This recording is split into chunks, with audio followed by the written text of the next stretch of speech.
Guys, maglakad.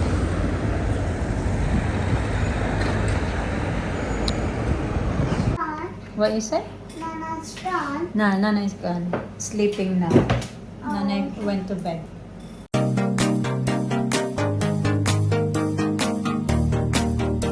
Good morning mga kachika. Paalis na tayo. Ano pa lang, 8:28. Pero dadaan muna ako sa post office. Maglalakad ako papunta ng post office. Post office. Post office. Agoy, yung phone ko parang gumagalaw naman to. Ayan. Mr. gising na. Yung mga bata ang sasarapan ng tulog. Sabi niya sa akin kagabi pag maaga daw magising daw yung mga bata, ihatid daw nila ako. Ang sarap man ng tulog. Ayaw ko din yung gisingin yung mga bata eh. Okay lang naman. Kasi may bus naman. Kaya ko naman mag-bus na mas maaga ba, diba? 9:30 pala yung start ko ngayon hanggang 12:30. So 3 hours lang ako today.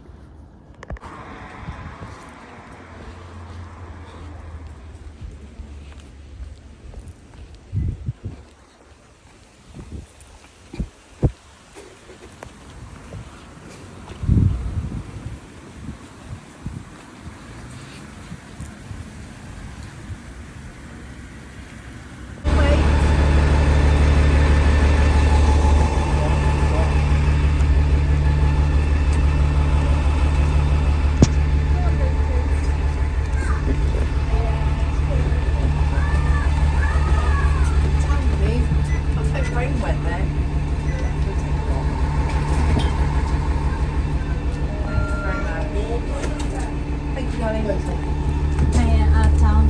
Weer de bak nou weer.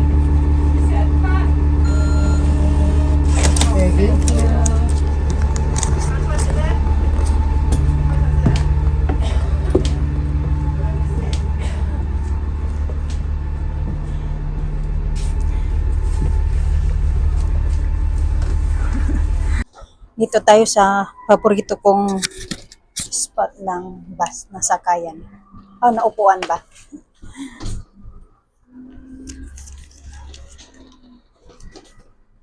Saglit lang ako today, 3 hours lang. Pero okay na din yan, di ba? Kaysa naman wala. Pero maano ako ngayon, last week yung time ko last week ay 18 hours. Ngayon naman ay 21.75 hours ako this week. Today, tomorrow, and Tuesday, today, Wednesday, and Tuesday, Wednesday, Thursday. So, Friday off ko. Then, Saturday, Sunday, 5 days ako. Ayaw nga sana ni Mr. na mag 5 days ako ba kasi sabi niya, it's too much daw, 5 days. Sabi ko, okay lang naman kasi hindi naman sa Sunday lang naman yung mahabang oras na trabaho. Hindi naman, gaya today, 3 hours lang. So, diba, okay na din yan kasi naman wala. Sayang din. Ako lang pala mag-isa maglakad ngayon mga kachika. Di off pala ng kasamahan ko kahapon at saka today. So bukas pa siya in kasi departure namin bukas. Hindi namin. May departure bukas ba? Kaya bukas pa. Buti nilang chinek ko din yung rota. Kasi alam ko mag-work ako ng Tuesday, Wednesday, Thursday.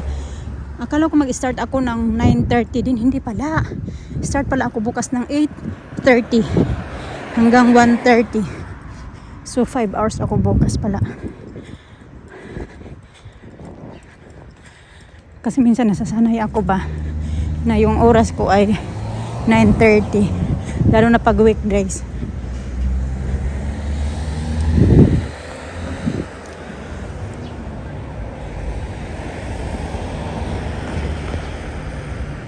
Ay, hiningal ako. Guys, maglakad.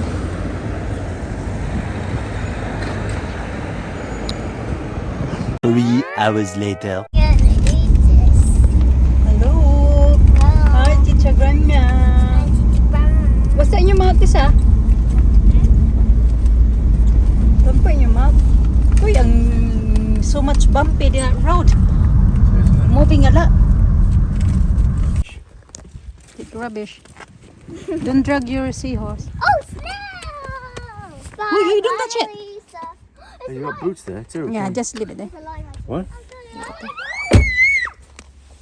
Oh, it's alive, Mama. It's alive. That snail. Hmm. Can I have it in my hand? Uy, where you going? Ikaw, ha?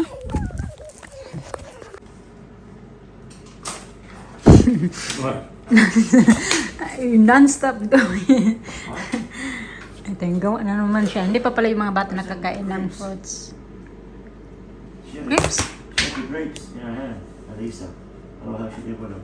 Maybe she ate it. Oh, it's not Yeah. much. Oh, maybe she ate them? Maybe she ate them or in a living room. I can't find them where they are. There's an empty container on it. She had them upstairs. So you saw a empty container? Yeah. She ate it all then. What? She ate it all. Kasi si Alisa mga kachika, pag once na gusto niya yung kumain ng fruits o may parang ma-feel siya na makagutom, kukuha lang yan siya ng fruits yan sa fridge or dito yung mga ayan dyan. Yan. Apple, ganun, saging. Saging kasi hindi gaanong saging kasi nga babalatan man siya, mahirapan siya magbalat. Pati orange. Pero minsan, depende din sa orange kung madali balatan. That's good. Daddy like doing presentation. Yeah. Natural. What is it? Nana's gone. Nanay's gone. Sleeping now. Nanay went to bed. Okay. I'm going to get some yogurt drinks. Okay, Yeah. go to your bed. I found something. Look, that's so, I like this. I know she said, oh, fruit. Want to put it? You put the I'll fruits? do it. Well, I'll put it on the table. Mm. So she walked into the room and said, oh, fruit. Oh! Ow. How many you want? Two? Yeah, just two. Put on your bed. Bye-bye. See you later. Nagtanong siya kung nanay is God na ba daw kasi nag-usap kami ni nanay ba. Video call pala. Mag alas 2 na mga kachika, nagluluto ako dito ng pork belly. Nilagyan ko to ng maraming tubig tapos ayan, ito na lang yung natira. And then nalagyan ko siya, papaanoin ko na siya yung ipapadry ko na siya mga kachika para lumambot na din yung meat. Tapos magtadtad ako nitong ito. Tsaka meron akong garlic. Magluto ako ng pork binagoongan. Ayan siya. Is the chilies hot, Daddy? No. No? So kaya wala akong maliliit na chili. Yung sili ba na labuyo. Ito na lang gagamitin ko. Kasi masarap pag medyo maanghang. Hindi kasi ito maanghang yung aking bagoong. Ayan. Mag-start na siya na mag-ano-ano. Di pa ako kumain. Nagis-nagisnak lang ako mga kachika kasi nag-antay nga ako na magluto niyan. Kasi sinuna ko din muna yung mga bata pakainin ba para ano na din. Makakain sila ng kanilang lunch. Hindi pa kasi sila din nag-lunch nung sinundo nila ako.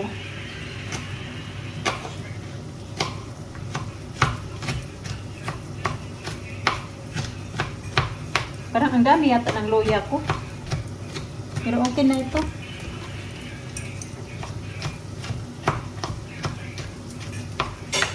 Sarap din naman tong loya.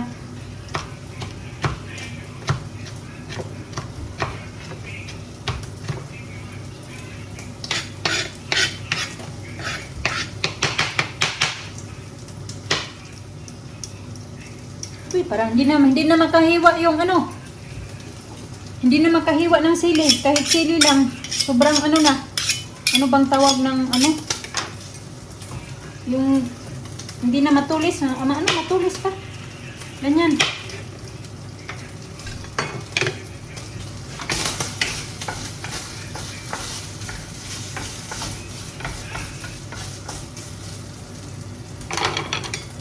Ang Tagalog ko pa naman, palagi na pa naman yung kinukuroy kasi mali-mali yung ano ko. Hindi naman ako perfect mga kachika, hindi naman ako Tagalog din, Bisaya man. Kaya Kayo na mag-adjust kung mali-mali yung pag-Tagalog ko. Kasi kung Tagalog naman kayo, maintindihan nyo din naman yun, no?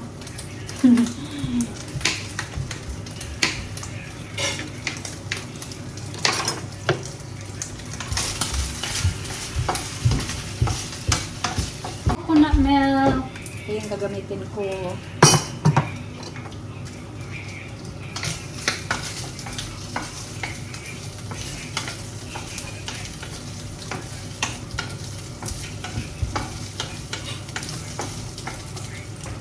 Hindi ko na ito lalagyan ng oil. Gigisahin. Igisa ko na lang siya dito sa kaunting oil ng pork belly.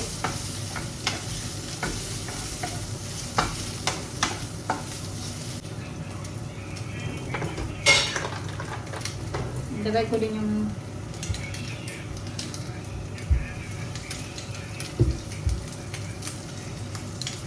purpose pala nito, muna nilagyan to ng oil. Pag marami yung tinatad-tad niya na garlic, mga kapika, nilalagyan niya ng oil para hindi masira yung garlic. Kasi di ba pag itadtarin mo na siya, tapos ilagay mo lang, isit aside mo lang siya. Tapos kinabukasan, mag-iba na yung kulay. So paglagyan mo kasi siya ng oil, ayan, ganyan siya. Mukhang fresh pa din. Kahit ilang araw na siya dyan ilang araw na to siguro. Alam ba yun? Pangatlong araw na yan dyan. Ganyan pa, fresh pa din siya.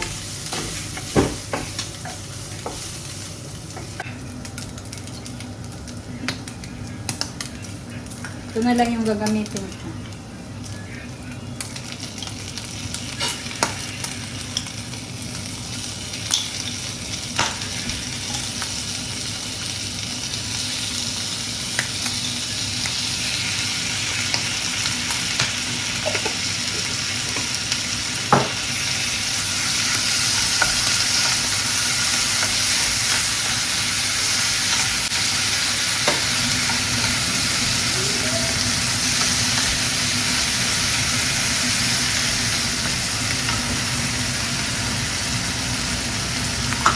Ilagay na natin itong mga kachika.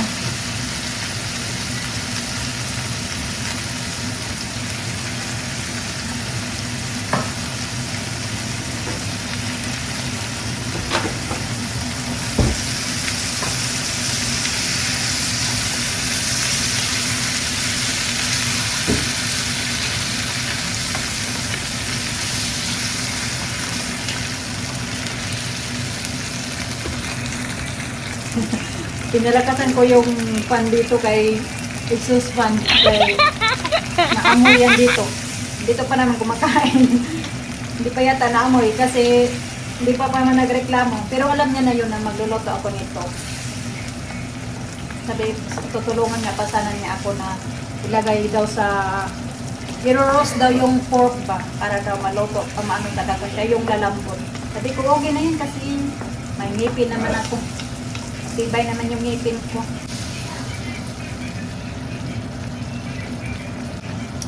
Lagay ko na din to.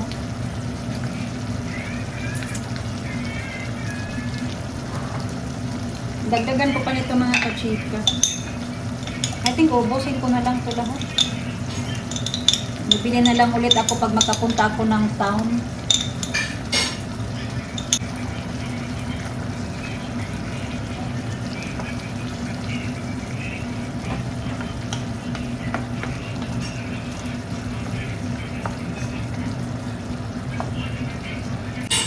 Ganyan na pala yung itsura mga kachika. Pero antayin mag-ano ko pa yan siya, i-simmer ko pa yan siya ng mga 5 minutes yata. Ganun. Maybe I should go to the toilet first, maybe. You don't open that one yet because they're gonna get out. Well, I'll be alright for a minute. I don't like keep waiting. It's not nice. Are you going? 2 minutes. Come on, Mama. Hmm? Come on. You go as well? Now, I'm gonna do some tidy up. Pupunta sila ng playground mga kachika. I really like that flavor one. It's got zip line. Wala akong sapat na tulog kagabi and then maaga yung pasok ko bukas eh. Careful! Ayan, maganda na din yung weather. Mama. Bad naman. Kasi Can I touch me? may mga sinampay ako kaninang umaga eh. Bago ako pumasok sa work. So, Mama. Tripod. Marami akong gagawin din dito. That's a hat, Mama. Hmm? The sparkly one. Sparkly one. I want to take off her hat or smart. Well, it's not too sunny, but I think you better keep your hat on it because it's very bright and it's not good for your eyes, okay? Okay. Kung nagpalo din ako kay inaantok ako eh. Masilaw masyado yung araw pag inaantok I ko. was doing the zip line by myself because I did it by myself. You asked Daddy to take a video and then so I can see it as well, okay? Okay. I got water for you and Alisa. Yeah. I am so excited to go to zip line.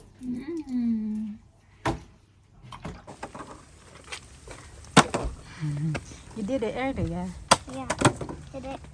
Wow, the sun is too strong. I think you need to put Dito na naman tayo sa kusina mga kachika. Gagawa ako ng gravy kay ito yung ulam ng mga bata. Meron din ako ditong broccoli. Okay, ang init pala. Mama, where's Daddy? Daddy went to gym. Ito naman yung ating, ano yan siya mga kachika, beef. Lagay natin dyan. Galing yan sa freezer, ininit ko muna sa microwave para ihalo ko siya dito. Ganun.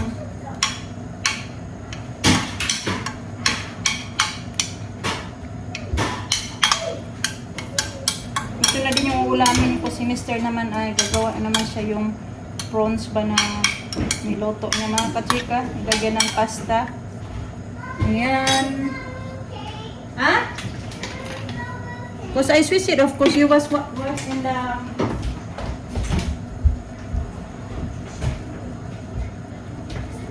You was there earlier.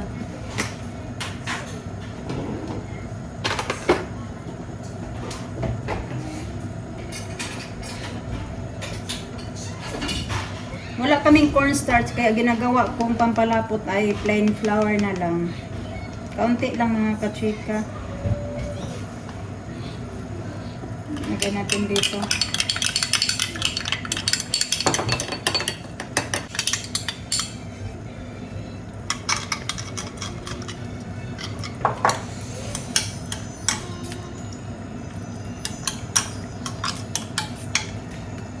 Malapot na. Yun na yan. Antayin ko na lang din na maluto yung broccoli.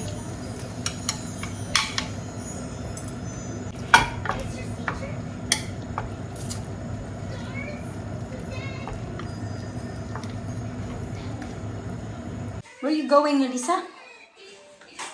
Huh? Where are you going? Nalayas na yata yan si Elisa. Na mo para mag-dinner na. Mag-ano pa ako dyan kasi di ba yung suitcase na yan mga kachika, dinala namin yan noong nag-staycation kami ng birthday ni Alina. Tapos nung time na pinagtatanggal ko na yung mga damit namin na dinala namin pagpunta doon, pagdating dito sa kinabukasan ko yata pinagtatanggal. So empty na yan siya, yung suitcase na yan. Tapos nung, kailan ba yung kahapon na naman, nag-ayos ako ng mga damit naman kasi tinago ko naman yung iba namin mga pang summer. Lower double yung B. Yung iba namin pang summer, pinagtatago ko na. Tapos yung iba namin panglamig, nilabas ko naman. So yun, yung suitcase na yun, tiningnan ko.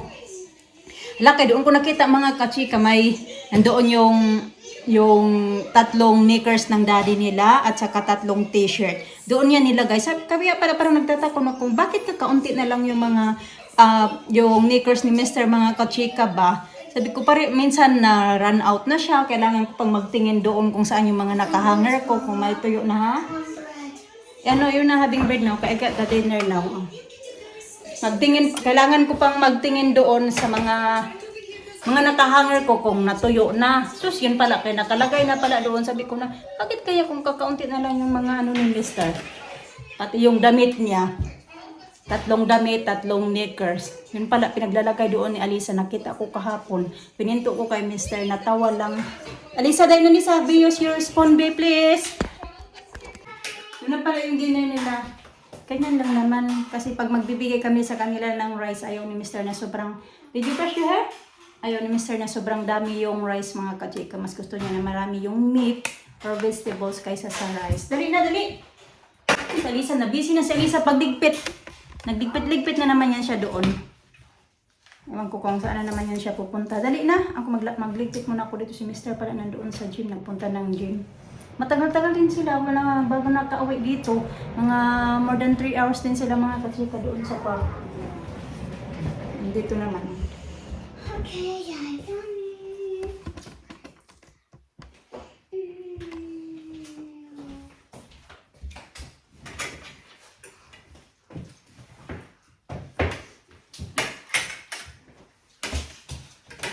Wait na, pasok na.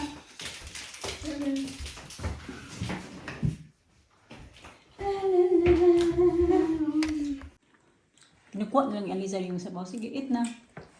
Ubos na yung rice. Kakainin niya na yun. Ganun yan siya mga kachika. Kainin mo na yung rice bago yung ulam. Good girl. Then you can have corn. Corn? What is that? Popcorn. Oh. Hmm.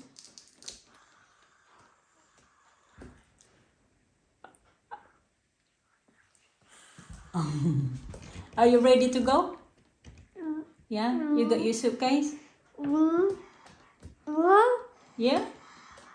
8:30 na mga kachika, dumidilim na talaga ngayon kasi ewan ko September na kasi kaya dumidilim na yung ano kahit maaraw siya. So tatanggalin ko pa yung aking mga sinampay. Kaya nandito pa. Mga tuyo na din mga kachika. Tutupiin ko na lang din to. Kasi natapos ko na yung iba kong tupuin. May bago na naman. Ayan.